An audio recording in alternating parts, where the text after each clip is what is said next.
Síndrome dos ovários policísticos, infertilidade e hormônio antimileriano. Será que tem relação?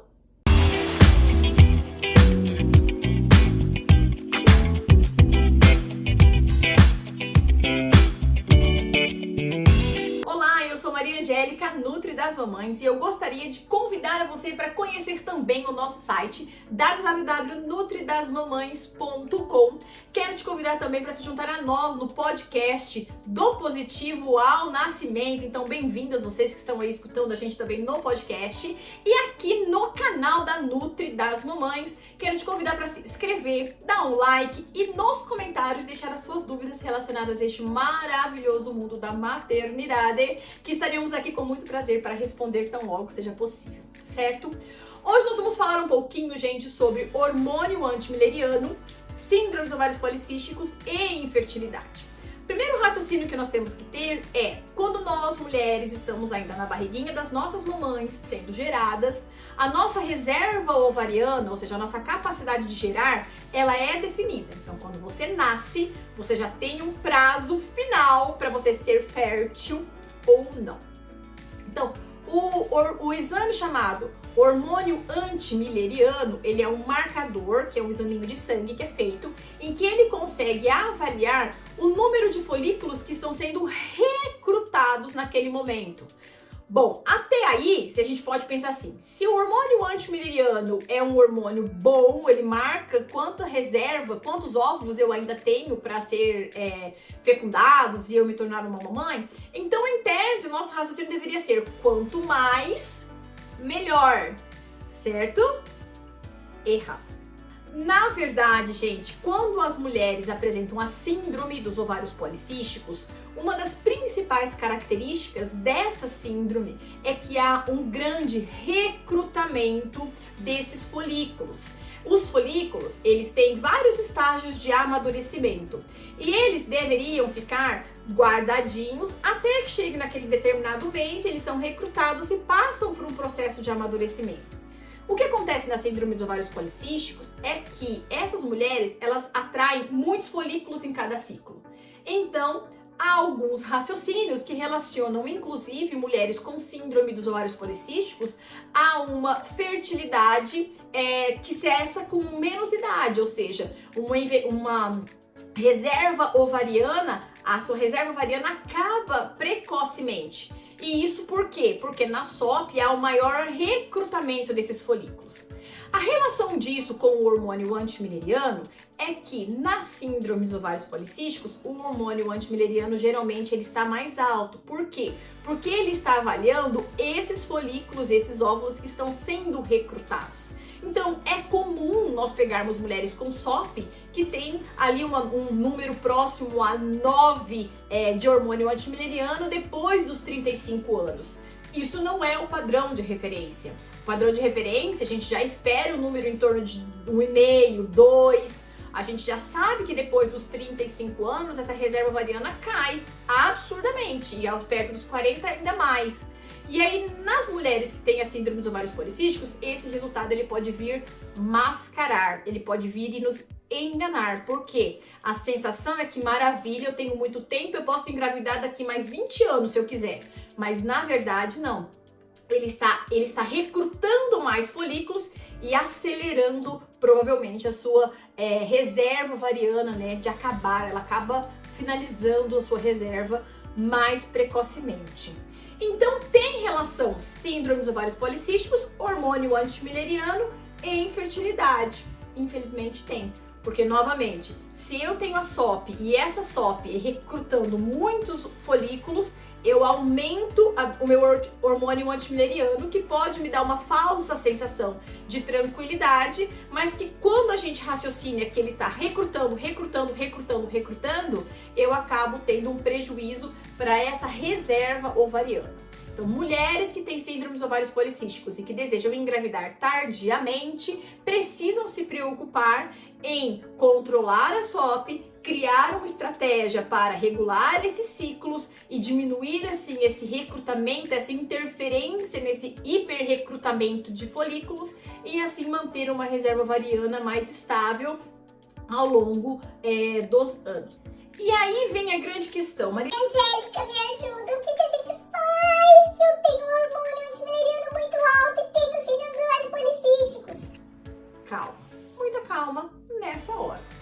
Algumas estratégias são extremamente bem-vindas para quem tem síndrome dos ovários policísticos e o antimileriano está alto.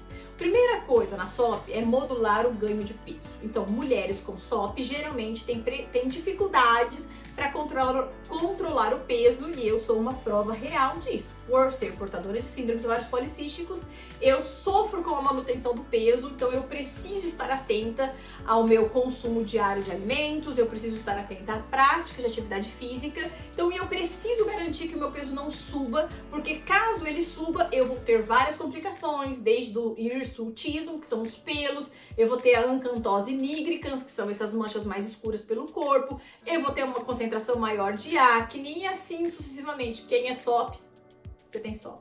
Hashtag tamo junto. Difícil a manutenção disso, eu sei. Mas existem outros fatores que também são relevantes para a manutenção dessa síndrome dos ovários policísticos e ajuste desse antimileriano. Uma delas é a presença de sonos com qualidade. Por que isso? Porque durante o sono, a liberação de um hormônio chamado melatonina, que é o maestro dos hormônios.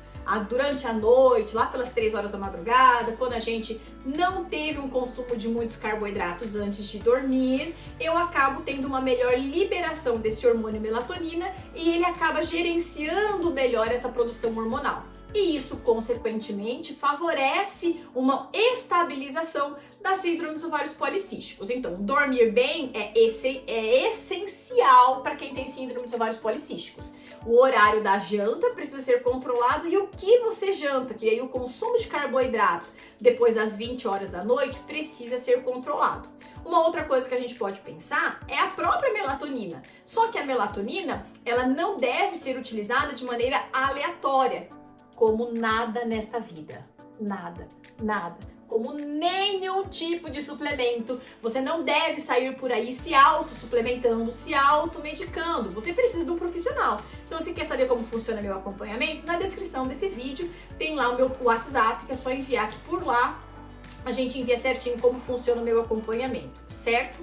E por fim, mas não menos importante, existe uma vitamina que eu acho extremamente relevante para ajustes nessa concentração de hormônio antimileriano, que é a vitamina D. Vitamina D, nós te amamos.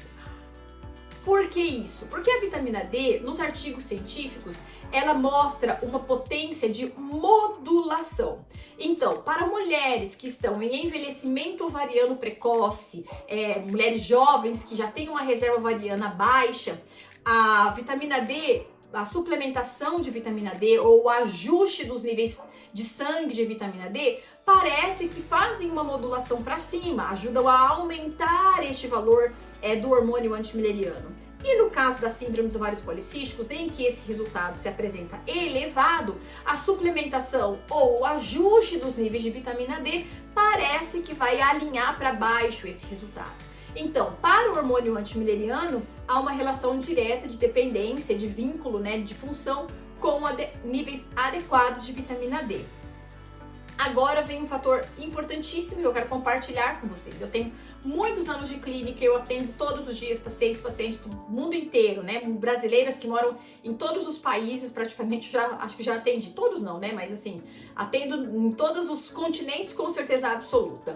E o que eu percebo? Que independente do lugar do planeta em que você se encontra, há uma dificuldade gigantesca em obter níveis adequados de vitamina D apenas com exposição ao sol. É difícil pra gente falar isso porque por muitos anos eu defendi que o sol era indispensável, mas eu não consigo observar mais isso. Então a suplementação nesse caso, ela é fundamental. Como você vai suplementar isso? Você vai suplementar baseado nos teus exames laboratoriais, que um profissional vai avaliar certinho e vai ajustar uma dose individualizada, manipulada, em veículo oleoso, preferencialmente em cápsulas lipofílicas, em doses que vão variar entre 2.000 unidades internacionais, chegando aí a umas 6.000. Lembrando que nutricionistas deveriam suplementar de maneira crônica 4.000 unidades internacionais, mas de maneira aguda, de repente, pode até subir um pouquinho mais essa dose, certo? Não se suplemente sozinha, tenha uma nutricionista para chamar de sua, e eu quero te convidar para se inscrever no nosso canal, dar um like nesse vídeo e o mais importante, quero saber de você aí em que lugar do país você está ou do mundo e qual que é o nível da sua vitamina D. Vamos discutir um pouquinho sobre isso? Espero que você tenha gostado, um beijo pro pessoal do podcast e nos vemos no próximo. Tchau!